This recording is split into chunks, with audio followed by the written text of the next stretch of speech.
Hello students, video शुरू करने से पहले प्लीज चैनल को लाइक, शेयर और सब्सक्राइब जरूर करें। एक इम्पॉर्टेंट इन्फॉर्मेशन, अगर आपको इस वीडियो के नोट्स चाहिए तो डिस्क्रिप्शन बॉक्स में दिया गया डाउनलोड लिंक चेक करें। Thank you. चलिए शुरू करते हैं। इस वीडियो में हम पढ़ेंगे MEG11 अमेरिकन नॉवल के प्रीवियस ईयर क्वेश्चन और most important questions with answers. यह क्वेश्चंस आपके एग्जाम के लिए बहुत इम्पोर्टेंट है। अगर आपने ये अच्छे से कर लिए तो एग्जाम निकलना पक्का है। Let's begin. Question 1, what do you understand by the term American renaissance? Outline its major achievements. Question explanation, इस क्वेश्चन में हमें अमेरिकन रेनेसांस का मतलब बताना है और उस दौर के मुख्य साहित्यिक उपलब्धियां लिखनी है। इसमें लिखना है कि ये पीरियड किस तरह अमेरिकन लिटरेचर का गोल्डन एज बना और कौन से राइटर्स और आइडियाज इस मूवमेंट के सेंटर में थे। आंसर। इंट्रोडक्शन, अमेरिकन रेनेसांस 1830 से 1865 के बीच का एक ऐसा समय था जब अमेरिकन लिटरेचर ने अपनी अलग पहचान बनाई। इस दौर में क्रिएटिव राइटिंग और इंटेलेक्चुअल थॉट अपने चरम पर थे। ये समय यूरोपियन इन्फ्लुएंस से दूर जाकर एक असली अमेरिकन आवाज को उभरने का था। Critic F.O. Mathiese ने अपनी famous book American renaissance, art and expression in the age of Emerson and Whitman 1941 में इस पीरियड को golden age of American literature कहा था। Main body. 1. हिस्टोरिकल और कल्चरल बैकग्राउंड। यह पीरियड सिविल वॉर के पहले का था, जब अमेरिका में सोशल रिफॉर्म्स और नेशनल आइडेंटिटी के आइडियाज उभार रहे थे। ट्रांसेंडेंटलिज्म जैसे मूवमेंट्स ने राइटर्स को इंस्पायर किया, जिसमें एमर्सन और थोरा जैसे थिंकर्स ने स्पिरिचुअलिटी और इंडिविजुअलिज्म पर जोर दिया। इंडस्ट्रियलाइजेशन, स्लेवरी और डेमोक्रेसी जैसे टॉपिक्स ने राइटर्स को गहरी सोच और सामाजिक मुद्दों पर लिखने के लिए मोटिवेट किया। 2. मेजर राइटर्स और उनका योगदान। A. Ralph Waldo Emerson. Emerson transcendentalist movement के लीडर थे। सेल्फ रिलायंस और द अमेरिकन स्कॉलर जैसे एसेस ने अमेरिकन लिटरेचर को इंडिपेंडेंस और ओरिजिनलिटी दी। B. Henry David Thoreau. Emerson के स्टूडेंट थोरो ने वॉल्डन लिखा, जिसमें उन्होंने सिंपल लिविंग और नेचर के साथ हार्मनी का आइडिया दिया। सिविल डिसोबीडियंस ने लेटर गांधी और मार्टिन लूथर किंग जूनियर जैसे लीडर्स को इंस्पायर किया। C. Nathaniel Hawthorne. The scarlet letter और the house of the seven gables जैसे नोवेल्स ने गिल्ट, सिन और मोरालिटी के कॉम्प्लेक्स थीम्स एक्सप्लोर किए। D. Herman Melville. Moby Dick एक फिलोसॉफिकल और एडवेंचरस नॉवल है जिसमें ह्यूमन स्ट्रगल और डेस्टिनी पर गहरी चर्चा होती है। A. Walt Whitman. Leaves of grass ने पोएट्री को नया रूप दिया, फ्री वर्स और डेमोक्रेटिक स्पिरिट के साथ। विटमन को पोएट ऑफ अमेरिका कहा जाता है क्योंकि उन्होंने इंसान और देश दोनों का सेलिब्रेशन किया। एफ. Emily Dickinson. उनकी पोएट्री डेथ, लाइफ और सेल्फ के टॉपिक्स पर फोकस थी। दो उनका काम उनके जीवन में पब्लिश नहीं हुआ, पर बाद में उन्होंने मॉडर्न पोएट्री को शेप दिया। 3. की थीम्स और features of American renaissance. Individualism और सेल्फ रिलायंस। एमर्सन और थोरा ने सेल्फ ट्रस्ट और पर्सनल फ्रीडम पर फोकस किया। नेचर और स्पिरिचुअलिटी। नेचर को डिवाइन और ट्रूथ का सोर्स माना गया। डेमोक्रेसी और इक्वालिटी। विटमन ने ह्यूमन डिग्निटी और इक्वालिटी पर लिखा। Moral depth. हॉथॉर्न और मेलविल ने इंसान के इनर कॉन्फ्लिक्ट और सिन को एक्सप्लोर किया। National identity. सभी राइटर्स ने एक असली अमेरिकन वॉइस डेवलप करने की कोशिश की। 4. इम्पैक्ट और लेगेसी। अमेरिकन रेनेसांस ने अमेरिका के लिटरेचर की फाउंडेशन रखी। इस पीरियड ने यूरोपियन इमिटेशन से दूर एक यूनिक अमेरिकन लिटरेचर क्रिएट किया। इन राइटर्स का इन्फ्लुएंस आज भी मॉडर्न ऑथर्स पर दिखता है। इस दौर ने लिटरेचर को नेशन बिल्डिंग और मोरल अवेकनिंग का टूल बना दिया। कंक्लूजन, अमेरिकन रेनेसांस वो पीरियड था जब अमेरिका ने अपनी लिटरेरी आइडेंटिटी खोजी। इस दौर के राइटर्स ने फ्रीडम, नेचर, डेमोक्रेसी और स्पिरिचुअलिटी जैसे टॉपिक्स पर लिखकर लिटरेचर को एक नई डायरेक्शन दी। एमर्सन, थोरो, विटमन, हॉथॉर्न, मेलविल और डिकिंसन जैसे लेखकों ने अमेरिका को एक सोच और आवाज दी, जो आज भी रेलेवेंट है। अगर आपको इस वीडियो के नोट्स चाहिए तो डिस्क्रिप्शन बॉक्स में दिए गए डाउनलोड लिंक को जरूर चेक करें। Thank you. Let's see the next question. Question 2, attempt a critical essay on naturalism in American fiction.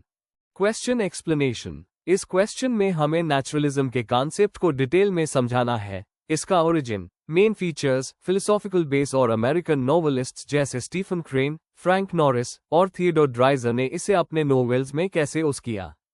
हमें इसका अमेरिकन लिटरेचर पर इम्पैक्ट भी बताना है। Answer, introduction. Naturalism American fiction का एक अहम मूवमेंट था जो 19th सेंचुरी के एंड और 20th सेंचुरी के शुरुआत में उभार कर आया। ये रियलिज्म का एक्सटेंडेड फॉर्म था, लेकिन इसने लाइफ को और साइंटिफिक और फैक्चुअल नजरिए से दिखाया। डार्विन के थियरी ऑफ एवोल्यूशन और डिटर्मिनिज्म के आइडिया से प्रभावित होकर नेचुरलिस्ट राइटर्स ने इंसान को एक ऐसे जीव के रूप में दिखाया जो अपने एनवायरनमेंट और हेरेडिटी के कंट्रोल में है। स्टीफन क्रेन, फ्रैंक नॉरिस और थियोडोर ड्राइजर जैसे लेखकों ने अपने कैरेक्टर्स के जरिए समाज के कठिन और कठोर सच्चाइयों को दिखाया। Main body. 1. Origins and philosophy of naturalism. Naturalism का जन्म फ्रांस में हुआ था, जहां एमिल ज़ोला ने इसे डिफाइन किया। उनके हिसाब से राइटर को साइंटिस्ट की तरह ह्यूमन बिहेवियर ऑब्जर्व करना चाहिए। अमेरिका में ये मूवमेंट इंडस्ट्रियल रेवोल्यूशन के दौरान पॉपुलर हुआ, जब समाज में इनइक्वालिटी और कंपटीशन बढ़ गया। डार्विन और हर्बर्ट स्पेंसर के सोशल डार्विनिज्म के आइडियाज से इन्फ्लुएंस्ड होकर अमेरिकन राइटर्स ने इंसान को एक विक्टिम के रूप में दिखाया जिसे एनवायरनमेंट और हेरेडिटी कंट्रोल करते हैं। इसके बेस में डिटर्मिनिज्म का कॉन्सेप्ट है, मतलब इंसान अपनी मर्जी से नहीं बल्कि बाहरी ताकतों से चलता है। 2. Characteristics of naturalistic fiction. Objective writing. Writers moral judgement नहीं करते, बस सच दिखाते हैं।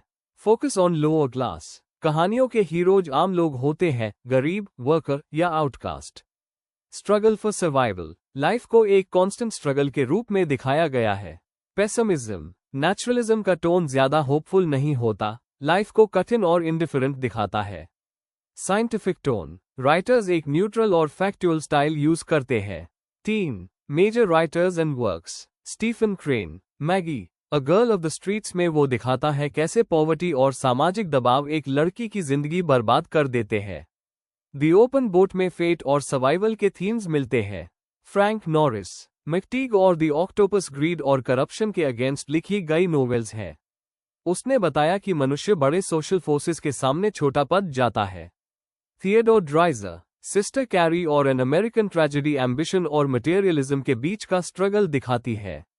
उसके कैरेक्टर्स डिजायर और सोसाइटी के प्रेशर में जीते हैं।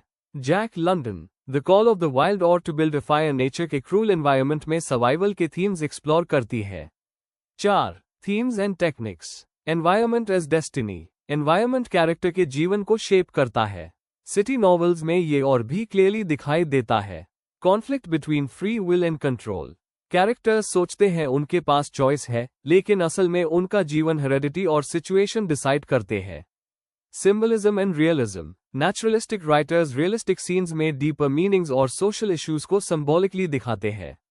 Social critic. इन नॉवेल्स में कैपिटलिज्म, पॉवर्टी और इनजस्टिस के खिलाफ एक स्ट्रॉन्ग मैसेज मिलता है। 5. Impact and evaluation. नेचुरलिज्म ने अमेरिकन फिक्शन को और मैच्योर और साइंटिफिक बनाया। इसने फ्यूचर राइटर्स जैसे जॉन स्टाइनबेक और रिचर्ड राइट को इन्फ्लुएंस किया। कुछ क्रिटिक्स कहते हैं ये मूवमेंट ज्यादा पेसिमिस्टिक था, लेकिन इसका कंट्रीब्यूशन रियलिज्म और ट्रूथफुलनेस के लिए अनफॉरगेटेबल है। इसने उन लोगों को आवाज दी जिनके स्ट्रगल्स पहले लिटरेचर में नहीं दिखाए जाते थे। कंक्लूजन। नेचुरलिज्म ने अमेरिकन फिक्शन को एक नया डायमेंशन दिया, जहां लाइफ को रोमांटिक तरह से नहीं बल्कि रियलिस्टिक और साइंटिफिक एंगल से देखा गया। इसने सोसाइटी के बिटर ट्रूथ्स और इंसान के हेल्पलेसनेस को हाईलाइट किया। यह मूवमेंट लिटरेचर में ह्यूमन स्ट्रगल का सच्चा दर्पण था। आज भी नेचुरलिज्म के आइडियाज मॉडर्न राइटिंग में क्लियरली दिखाई देते हैं। If you need the notes of this video, there's a download link in the description box. Be sure to check it out. Thank you. Let's see the next question. Question 3. Comment on the elements of romance in the novel The Last of the Mohicans. Question explanation. इस question में हमें the last of the मोहिकन्स के अंदर के romantic elements पे comment करना है, जैसे नेचर का रोल, हेरोइज्म, इमोशंस, एडवेंचर और आइडियलिज्म। हमें बताना है कि कूपर का ये नोवेल किस तरह से रोमांटिक लिटरेचर की ट्रेडिशन को फॉलो करता है और कैसे उसने अपनी कहानी के जरिए नेचर और ह्यूमन स्पिरिट का सेलिब्रेशन किया है। Answer. Introduction. The last of the Mohicans, 1826। James Fenimore Cooper का लिखा हुआ एक मशहूर अमेरिकन नॉवल है, जिसे रोमांटिक फिक्शन का क्लासिक एग्जाम्पल माना जाता है। इस नॉवल का बैकग्राउंड फ्रेंच और इंडियन वॉर 1757 के दौरान सेट है। कहानी में हिस्ट्री, एडवेंचर और ह्यूमन इमोशंस का परफेक्ट ब्लेंड है।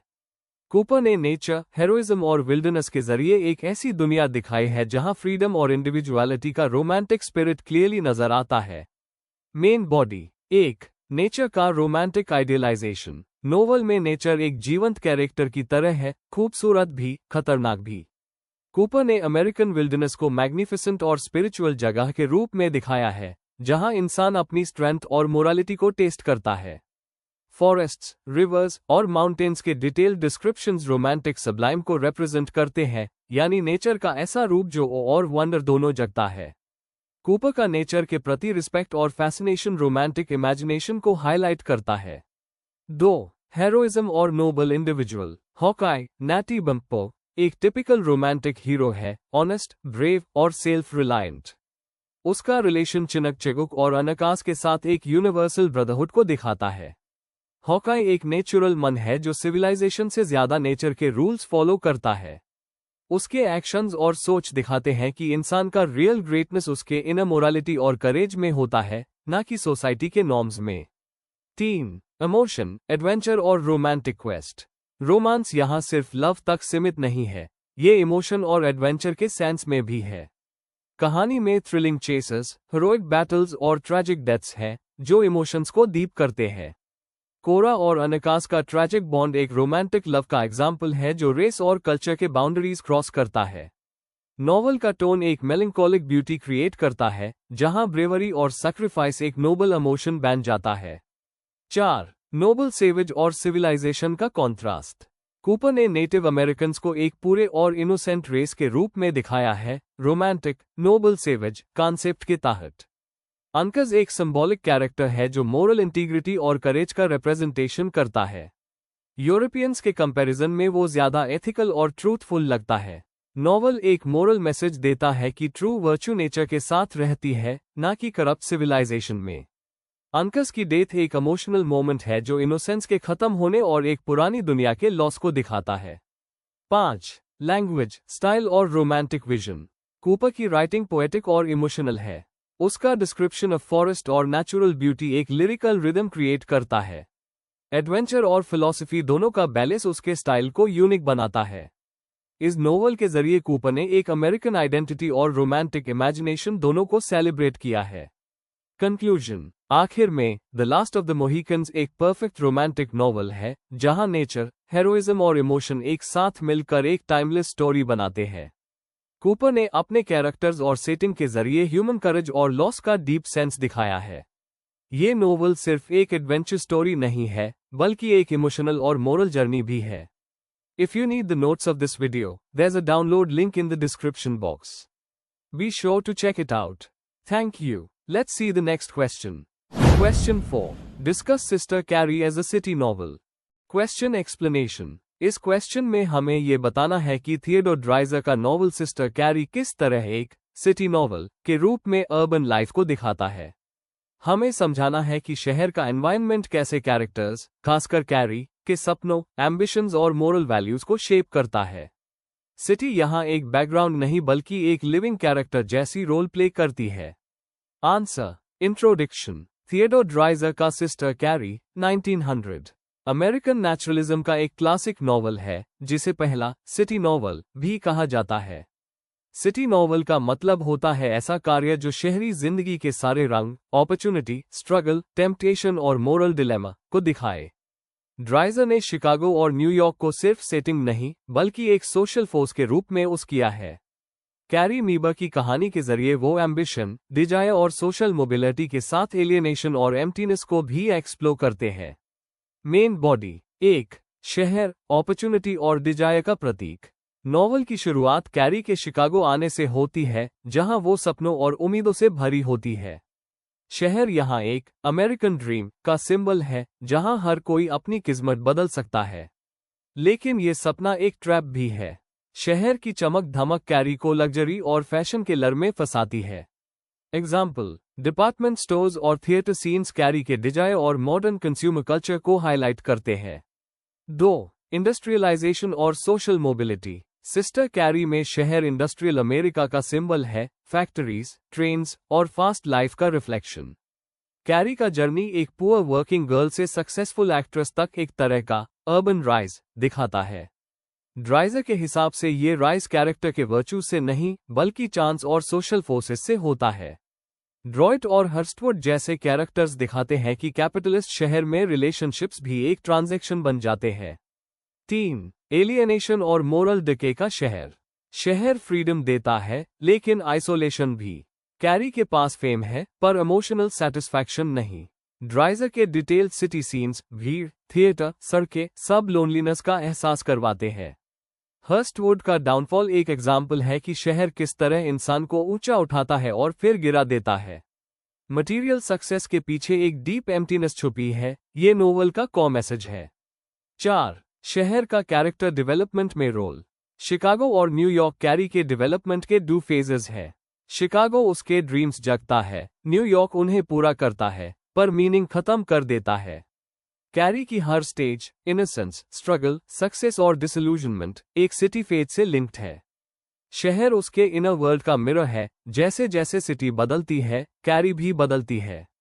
सिटी यहाँ एक डायनामिक कैरेक्टर बन जाता है जो उसके आइडेंटिटी और डेस्टिनी दोनों को शेप करता है।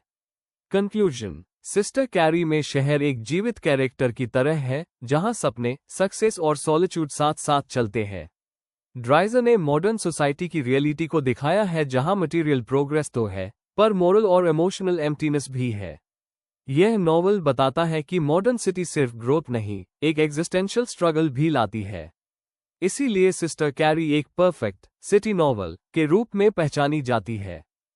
Before we end, please like, share and subscribe the channel for more such study materials and one important information अगर आपको नोट्स चाहिए तो डिस्क्रिप्शन बॉक्स में डाउनलोड लिंक दिया हुआ है, जरूर चेक करें। Thank you.